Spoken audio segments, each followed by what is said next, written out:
Hello friends, good morning. Welcome to study with Gyan Prakash. देखिए friends, केंद्रीय विद्यालय संगठन की ओर से जो भी अभ्यर्थी टीजीटी, पीजीटी, प्राइमरी शिक्षक भर्ती और अन्य पदों पर इंटरव्यू की तैयारी में लगे हुए हैं, उनके लिए आज का सेशन बहुत ही इंपॉर्टेंट है।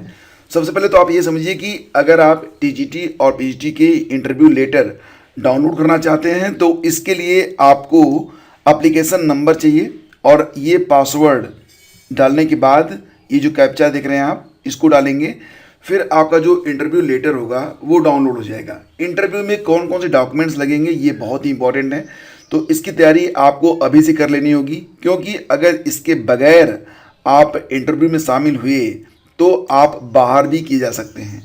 तो यहाँ पर आप इसका स्क्रीनशॉट ले सकते हैं, डिग्री या मार्कशीट। देखिए, आप एक कंप्लीट डॉक्यूमेंट्स में डिग्री और मार्कशीट दोनों होते हैं, ठीक है।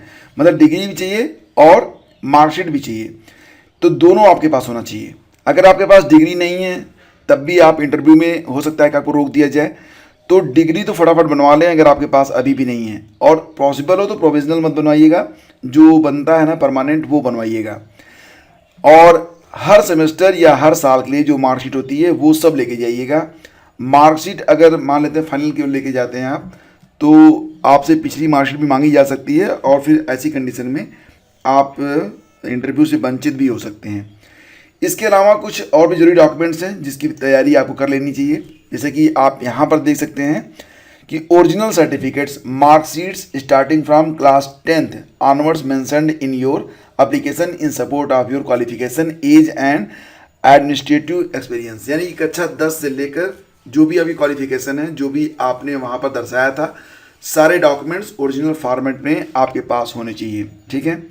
One set of self-attested photocopies of all certificate, marksheet starting from class 10th onwards as per above। Caste certificate, तो ये भी जरूरी है कि अगर आप रिजर्वेशन का लाभ लेना चाहते हैं तो ओरिजिनल में अपना जो जाति प्रमाण पत्र है उसको प्रेस्क्राइब्ड प्रोफार्मा में होना चाहिए।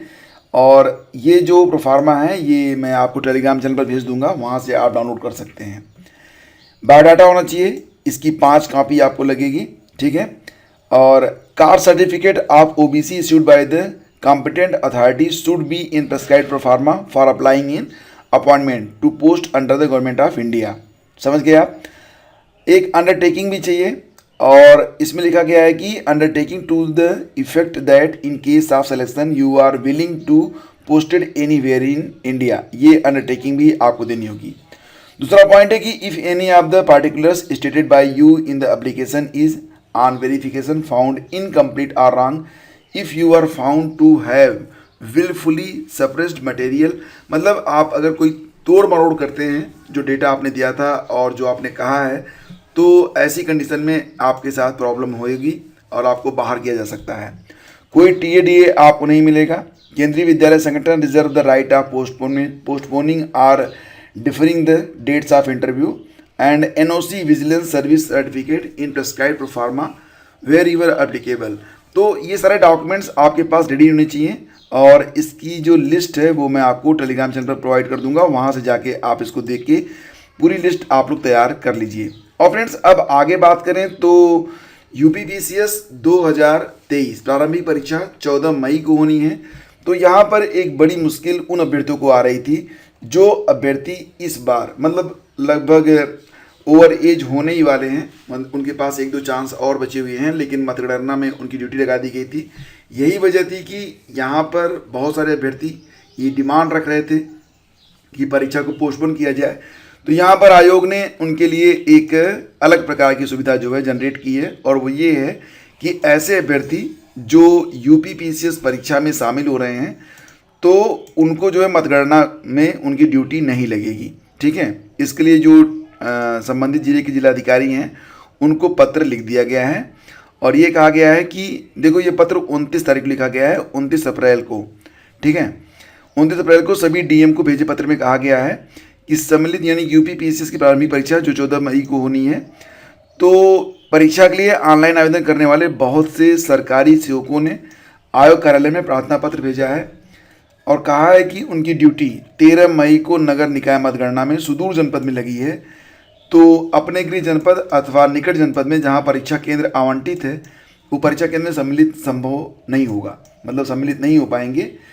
तो यहाँ पर डीएम से ये कहा गया आयोग के द्वारा कि ऐसे सरकारी सेवक जो पीसीएस 2023 में सम्मिलित हो रहे हैं उनको मतगणना कार्य से मुक्त रखा जाए। तो यहाँ पर कुल 51 जिलों में परीक्षा होनी है, जैसा कि आप लिस्ट यहाँ पर देख सकते हैं।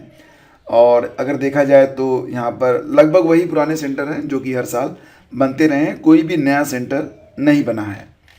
इसके अलावा आगे बढ़ें तो समकक्षता विवाद में 69,000 पदों पर फंसी भर्ती। तो फिलहाल ये तो आप जानते ही हैं कि यूपीपीएससी के पास इस समय बहुत सारे जो अध्याचन है उनका भंडार है, लेकिन बस दिक्कत क्या आ रही है कि विज्ञप्ति जारी नहीं हो पा रही है। और अगर उसमें भी हम देखें तो मुख्य रूप से सबसे ज़्यादा इंतजार खंड शिक्षा अधिकारी यानी कि बीईओ का है, आरओ एआरओ का है, एलटी ग्रेड का है, जीआईसी प्रवक्ता का है। तो यहाँ पर जो रिक्त पदों की सूचना है यानी कि अध्याचन, ये तो काफ़ी पहले जो है मिल चुके हैं यहाँ पर, लेकिन सेक्रेटरी की अग्रता की समकक्षता निर्धारित करने के लिए ये काम भैया कितने साल चल रहा है पता नहीं, लेकिन अभी भी ये चीज़ें क्लियर नहीं हो पाई हैं। राजकीय महाविद्यालयों में प्रवक्ता और एलटी ग्रेड के सर्वाधिक पदों पर भर्ती होनी है। इसके अलावा एपीएस के बाद अगर देखें तो आरओ एआरओ और बीईओ का तो जिक्र भी नहीं होता है, उसके लिए भी अध्याचन प्राप्त हो चुके हैं। तो फिलहाल अभी जो है समकक्षता निर्धारण के लिए आयोग की ओर से संबंधित विभाग से पत्राचार किया जा रहा है। अध्यक्ष संजय श्रीनेत का कहना है कि भर्तियों में विवाद कम करने के लिए अब विज्ञापन के साथ ही संबंधित विभाग की नियमावली का भी जिक्र किया जाएगा। इससे विज्ञापन और नियमावली में अंतर के कारण होने वाले मुकदमों और भर्तियों में देरी को कम किया जा सकता है। देखो यहाँ पर एक बात और ध्यान रखना कि यूपीपीसीएस के लिए जो आपके एडमिट कार्ड हैं वो अबाउट प्रिपेयर्ड हैं और ये आपको लगभग 4 तारीख तक मिल जाएंगे, 4-5 तारीख तक आपको देखने को मिल जाएंगे, क्योंकि ये बात यहाँ पर बताई गई है कि आयोग की ओर से अभ्यर्थियों के परीक्षा केंद्र सहित अनुक्रमांक आवंटित किए जा चुके हैं, केंद्र परिवर्तन संभव नहीं है। तो ये बात यहाँ पर कही जा रही है, मतलब ये कि बहुत जल्द ही आपको जो है एडमिट कार्ड भी डाउनलोड करने का लिंक मिल जाएगा। मतलब थोड़ी बहुत चीज़ें यहाँ पर आपको हो सकता है कि मतलब उसकी वजह से, लेकिन 4 या 5 तारीख से आपको एडमिट कार्ड डाउनलोड होने स्टार्ट हो जाएंगे। आगे बढ़ते हैं और बात करें बारिश के बारे में, तो बारिश ने तो मौसम को ऐसा बना दिया। फरवरी में तो काफ़ी गर्मी थी, लेकिन फ़िलहाल अब तापमान इतना कम हो चुका है कि अगर आप रात में पंखा भी चला लें तो कंबल की जरूरत पड़ रही है। फिलहाल अभी ये मौसम बना रहेगा, चिंता मत करिए। दिल्ली का पारा भी 13 डिग्री तक लुढ़क चुका है और ये पश्चिमी विक्षोभ के कारण हो रहा है। अगले 48 घंटों में भी कुछ इसी प्रकार के मौसम बने रहेंगे और ऑल ओवर पूरे भारत में तमिलनाडु, केरल, दक्षिण कर्नाटक, पंजाब, हरियाणा, चंडीगढ़, राजस्थान, पश्चिमी हिमालय क्षेत्र, मध्य प्रदेश में भी और दिल्ली की तो बात ही है, मतलब यहाँ पर भी। और यूपी में भी अगर देखा जाए तो सहारनपुर, मेरठ, मुजफ्फरनगर, बिजनौर, अमरोहा, मुरादाबाद, रामपुर आसपास के इलाकों में पत्थर भी पड़ सकते हैं। 40 से 50 किलोमीटर की रफ्तार से हवा भी चल सकती है। तो कहीं कहीं पर कुछ आपदाएं भी आई हैं। संगम नगरी में तो आंधी संग बादल आए, कुछ लोग मतलब बिजली गिरने की वजह से झुलस भी गए। तो ये चीज़ें हैं यहाँ पर। बेसिकली आपको मौसम जो है वो अच्छा बना रहेगा। इस समय कोई ख़ास दिक्कत भी नहीं है, क्योंकि खेती बाड़ी का काम जो किसानों का था वो निपट चुका है। और हाँ, शादी ब्याह का मौसम चल रहा है तो उसके लिए अच्छा ही है। पीसीएस अभ्यर्थियों को नगर निकाय चुनाव की मतगणना ड्यूटी देती है, अमर उजाला की खबर है। ये तो मैंने आपको बता ही दिया था। इसी के साथ आपको बताना चाहेंगे फ्रेंड्स कि देखो फ्रेंड्स, अगर आप I special master class YouTube channel को अगर आपने अभी तक सब्सक्राइब नहीं किया है तो इसको सब्सक्राइब कर लीजिएगा। और यहाँ पर आपको बहुत सारी जानकारियाँ मिल जाती हैं, जैसे कि विश्व भूगोल पर कुछ बहुत ही इंपॉर्टेंट क्वेश्चंस यहाँ पर आपको जो है दे दिए गए हैं। और बाकी जो उत्तर प्रदेश का बजट यहाँ पर आपको मिल जाएगा। 10 नियम बेहतर याद करने के लिए, ये चीज़ें आपकी बहुत हेल्प करेंगी लास्ट डेज रिवीजन में जब आपकी परीक्षाएं निकट होती हैं। सभी अभी जो संन्याभ्यास से मिल जाएंगे। आज आपको 2 चीज़ें इस पर मिलने वाली हैं। दिसंबर की जिस्ट, दिसंबर के साथ साथ अब आपका जो है करंट अफेयर पूरा कंप्लीट हो जाएगा। दिसंबर हो गया, जनवरी, फरवरी, मार्च और अप्रैल तक का जो करंट अफेयर है वो जिस्ट के रूप में आपको यहाँ पर दे दिया जाता है। तो इंडेक्स वगैरह हैं और यहाँ पर आप देख सकते हैं कि उत्तर प्रदेश का संपूर्ण करंट अफेयर भी है। तो ये जो आपका जो चैनल है ये डेफिनेटली आपकी बहुत ज़्यादा हेल्प करेगा अगर आप तैयारी कर रहे हैं यूपीपीसीएस की। तो फ्रेंड्स, आज की वीडियो में बस इतना ही और लिंक वीडियो के डिस्क्रिप्शन में आपको मिल जाएंगे। जिन लोगों ने अभी तक अप्रैल महीने का जो करंट अफेयर है उसको डाउनलोड नहीं किया हुआ है तो उसको डाउनलोड कर सकते हैं। इस बार जो अप्रैल महीने का कंप्लीट करंट अफेयर है वो काफ़ी संक्षेप में आपको मिलेगा, जैसा कि पैटर्न आप अपनी स्क्रीन पर देख पा रहे होंगे। और ज़्यादा पेजेस नहीं हैं, मतलब कि स्टडी मटेरियल तो पर्याप्त है आपका और चीज़ों को टू द पॉइंट रखा गया है, लेकिन इस प्रकार से इसको एडजस्ट किया गया है कि मात्र 27 पेज में आपका जो पूरा करंट अफेयर है अप्रैल का वो कंप्लीट कर दिया गया है। तो अगर आप इसको डाउनलोड करना चाहते हैं, लिंक वीडियो के डिस्क्रिप्शन में है, तो आप जाके इसको डाउनलोड कर सकते हैं। आपको सारी चीज़ें यहाँ पर मिल जाएंगी, रिवीजन करने के लिए भी आपको लास्ट में। हालांकि 27 पेज ज़्यादा नहीं होते हैं पूरे महीने करंट अफेयर के लिए, और इससे बेहतर आपको मटेरियल भी नहीं मिलेगा। आप यहाँ पर मैं जूम कर देता हूँ, आप कुछ चीज़ें देख सकते हैं तो आपको आइडिया लग जाएगा कि किस प्रकार से आपको यहाँ पर मटेरियल दिया गया है। तो अगर आप चाहें तो इसके लिए आप नीचे जो लिंक होगा उस पर क्लिक करके आप इस मटेरियल को डाउनलोड कर सकते हैं। कंप्लीट करंट अफेयर आपको मिल जाएगा। यूपीपीसीएस, साथ ही साथ आरओ खंड शिक्षा अधिकारी, वीडियो एग्जाम सभी के लिए इंपॉर्टेंट है, एलटी ग्रेड के लिए भी। Thank you so much, have a great day, जय हिंद।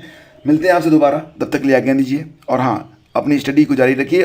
चैनल जो है आपका है ISP मास्टर क्लास, उसको सब्सक्राइब जरूर कर लीजिएगा।